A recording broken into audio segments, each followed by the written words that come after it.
Few weeks away from the start of free agency, the Texans, the 5 Texans that are most on the hot seat heading into 2024. Let's go inside the locker room.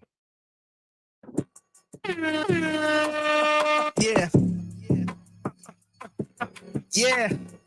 It's the locker room on YouTube. You know what it is. Let's get it. Hey, locker room. Yeah, we in the locker room. Texas talk. Yeah, you know what we about to do.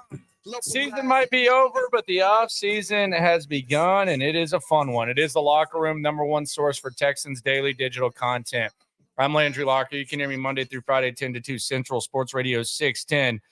Exclusive interview with Will Anderson you'll hear tomorrow in the show. So be sure to tap into the Sports Radio 610 YouTube, Twitch, all that type of stuff to ride along this offseason. We're 4 weeks away from free agency. Let's talk about the Texans players that we know will at least be at training camp. At least we think they'll all be at training camp. There are 5 players that are the most on the hot seat in 2024. And there's different layers of hot seat.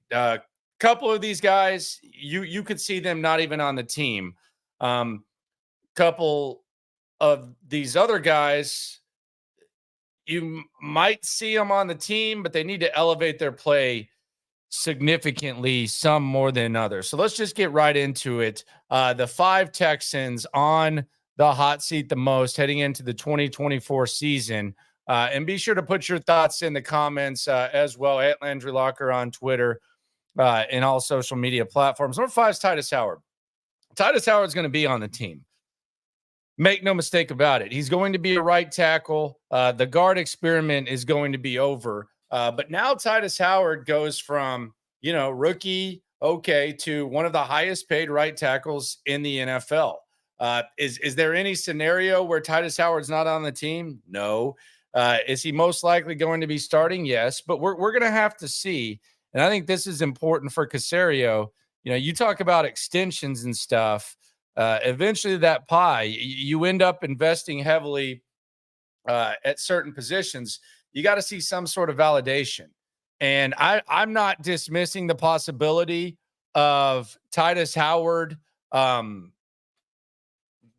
looking really good at right tackle, but I'm not dismissing the possibility of that contract looking a little bit suspect either. It's going to be a big year for Titus Howard. I'm glad for him personally that he was able to get his contract before he got hurt. But that was an extension that I don't think really made sense when it went down. And now that he is one of the 5 highest paid right tackles in the NFL, he's going to have to be as good at football as he is at searching his name on Twitter and getting in arguments.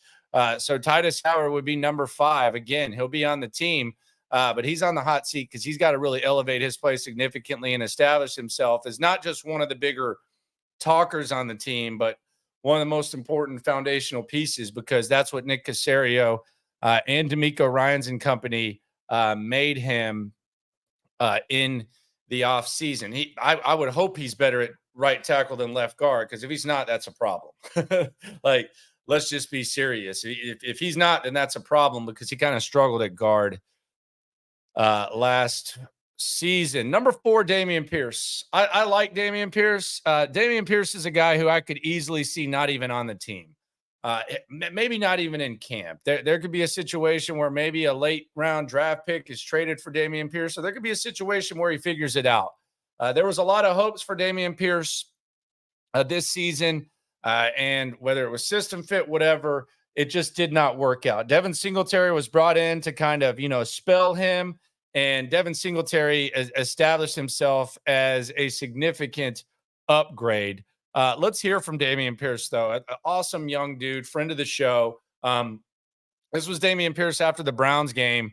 And this is the kind of attitude you want to hear when someone's looking to bounce back. Here's Dameon Pierce talking about how this season, the 2023 season, is important to him, and it might help him in the future more than we may think. To be honest with you, bro, in my long time, bro, I think about stuff like this. It may not be the best year of my career, stat-wise, but honestly, I think this is the best year of my career mentally. It's giving me time to look at the game from different perspectives. It's teaching me life lessons. I'm like, okay, so how do I handle adversity? Because I really never had adversity up until this point. So how do I handle adversity? And, speaking on that, how do I respond to adversity? I still come in, like, do I come in gear down? No. Still respond the same way. Keep working, keep chipping away. And, I'm surrounded by, I got a great circle surrounding me, keeping me confident, coaches and players, like everybody just keeping me calm, composed and just there for me. So just being on this team has helped in that department tremendously. And I appreciate Slow, like, man, Slow take his time with him, bro. He ain't giving up on me. And my way to, pay him back for that is me, just playing how I'm playing, making plays when I can, making the best of my opportunity when I'm out there. And I've gotten better gradually. It's a gradual thing, but Coach DB, he was my coach last year. He kind of knows how to approach it with me. Motor, great asset in the running back room. He keeps me motivated. Just at the end of the day, bro, this year too really has been my best year, I guess, as a football player. In terms of developing as a football player and developing that. Okay, this is why we're doing this. This is why we're doing that. Because last year was, I wouldn't say simpler, but it was like we was in completely different scenarios. You know what I'm saying? Just a lot of stuff was different than last year to this year. So, like I said, it might not be the best year, stat wise, but to me, mentally, physically, and like where I'm at as a football player, this is definitely one of my best years of recent memory. Rooting really hard for that young man. It's going to be an uphill battle. I do think the running back position is a place that they're going to have to figure it out. But when it comes to being a member of the Houston Texans, Titus Howard's fighting to validate being paid like a very high caliber player at his position. Dameon Pierce, he's fighting to really stay on the Houston Texans and really for his football life, which could be the same case for John Metchie. Number 3. Look, we love the John Metchie story. I've talked to him multiple times about it. John Metchie, though, at this point, he wants to be treated like just a normal football player. The story, the battle with leukemia is always going to be a part of him, but he wants to be talked about as just a normal football player. And my thing with John Metchie, and the couple of thoughts, and one of them kind of can be tied back to the game that we watched last night, the Super Bowl and the 49ers game. If you're going to be an average receiver, and an average receiver would be an improvement for John Metchie at this point, because he just really hasn't produced at that level. Now, a lot of rust, a lot of other stuff going on, so maybe you see that. But if you're going to produce as an average receiver, I think you need to be able to do other things and contribute in other ways. And we saw it yesterday with the San Francisco 49ers. We saw Jennings damn near play his way into being the Super Bowl MVP had the 49ers won. He's in on special teams too. He's getting close to blocking punts, all that. Then we saw former Houston Texan Chris Conley, who was also getting some time. He had multiple key contributions on special teams. He had the tackle. He had the down punt inside the 5. He had the big play on 3rd down. If you're going to be an average receiver, then you're going to have to be able to do other things. We see that in San Francisco, and we see that in a lot of spots. He's going to have to be, unless you're Brandon Ayuk, Deebo Samuel, or something like that. I just feel like you're going to need guys that can do other stuff. And I think John Metchie this is a make or break for him. We know the story. They drafted him when he had the torn ACL, ended up with having leukemia. There were some flashes. I know he had the 3-catch, 44-yard game at the end of the season. We'll see what happens, but I think John Metchie, like Dameon Pierce, I think he's a little bit more safe as far as the roster goes. But I think he's going to be playing for his roster spot. OO says, give the man a break. He's just getting himself back. I don't know what you mean by that. How long are we waiting? Are we going to say that next year? I think next year is really the put up or shut up time for John Metchie. And that's how he wants to be treated. That's what's going to have to happen. But even then, I mean, when you see guys on San Francisco at that high level contributing in other ways, it just kind of makes you wonder. Number 2, I've seen some of y'all have said this, Kenyon Green. Kenyon Green was taken in the 1st round of the draft. And God, it was sad to watch Kenyon Green struggle in his first year. It was even sadder in camp last year. He didn't appear to be in shape, appeared to be injured, and was struggling. Maybe a year off is what Kenyon Green needs. But watching these playoffs and seeing Kyle Hamilton, Linderbaum for the Ravens, George Karlaftis, some of these guys that went when the Texans were after the Texans were originally selecting, it's tough. Kenyon Green is definitely fighting for a roster spot. Furthermore, there's guys in the interior that are already there that might perform better. So if Kenyon Green has a bad camp, Kenyon Green's going to be one of those guys who gets traded for a 7th or something like that, or just flat out cut. We saw Ross Blacklock cut in year 3. It's going to be put up or shut up for Kenyon Green. He's going to have to figure something out. His seat could perhaps be the hottest, but number one on my list is not Kenyon Green. It's Jaylen Pitre. And this is a different, this is a different situation, a different hot seat compared to the previous guys. Titus Howard is trying to elevate his play and establish himself as elite and justify a contract. Pierce, Metchie, and Green can be fighting for roster spots. I don't think Jaylen Pitre, there's any threat of Jaylen Pitre not being on the football team. But when you go from DeMeco Ryans mentioning your name in the press conference and talking about keep doing what you're doing, 5 interceptions, that's great. And then you have a season in which at one point you got benched. At other points, you appeared lost in coverage and you don't have a single interception all season long. The pressure's on for Jaylen Pitre to get closer to what he was in year 1. And I wouldn't completely dismiss this. Like, of all these possibilities, I still think Jaylen Pitre can be a really good football player.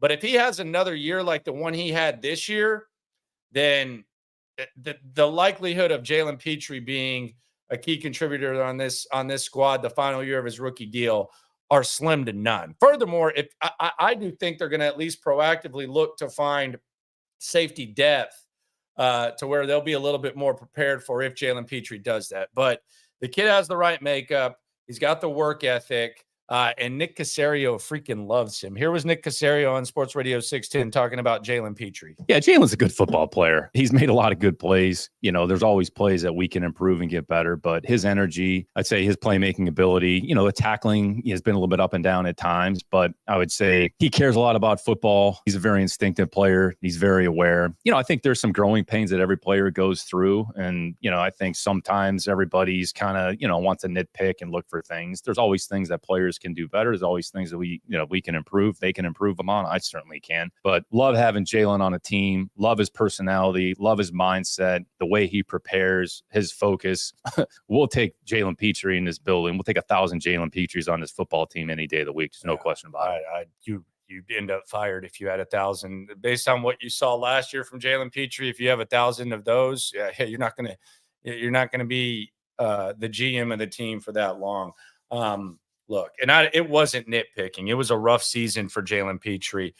You don't – I mean, it takes a lot to bench someone, especially that you think is one of your established starters in Jaylen Pitre. So, big year for him. I would not completely shut the door on it. So, the top 5 guys on the hot seat as the offseason is upon us. Be on the lookout, by the way, for the Landry Locker, Cody Stoops daily collabs as we lead to free agency. Sign or decline. We're going to start with Derrick Henry. That one's going to drop, and we're going to drop a different video each week. Number 5, Titus Howard. What's your confidence level in Titus Howard justifying the contract that he got? Number 4, Dameon Pierce. Do you think Dameon Pierce is even on the team next year? Number 3, John Metchie. Is John Metchie going to establish himself as a good receiver in this league? It's a big year for him. Number 2, Kenyon Green. Will Kenyon Green even be on the team? What will he look like? And number 1, Jaylen Pitre. Can Jaylen Pitre go back to being closer to what he was in year 1 than year 2? Appreciate everyone for coming through. Be sure to subscribe, like, ride along. It is the Locker Room on YouTube, #1 source for Texans daily digital content. Always remember, when it comes to this Texan stuff, especially this crazy, crazy important offseason, we're all in it together. Thanks for coming through. You know what it is. Let's get it. Hey, locker room. Yeah, we in the locker room. Texas talk. Yeah, you know what we about to do. Localize every angle's what we really do. We the source. We the pulse of the city too. Landlocked. Got the game in the headlock. Localize every time. Can't stop, won't stop. Yeah, we top 2 and we not too. Plugged in daily digital on YouTube. We got taste for days, opinions to give, we got takeaways. If it's up, then it's up. We #1. You don't need to try your luck. Locker room, yeah, we in the locker room. Texas talk, yeah, you know what we about to do. Localize.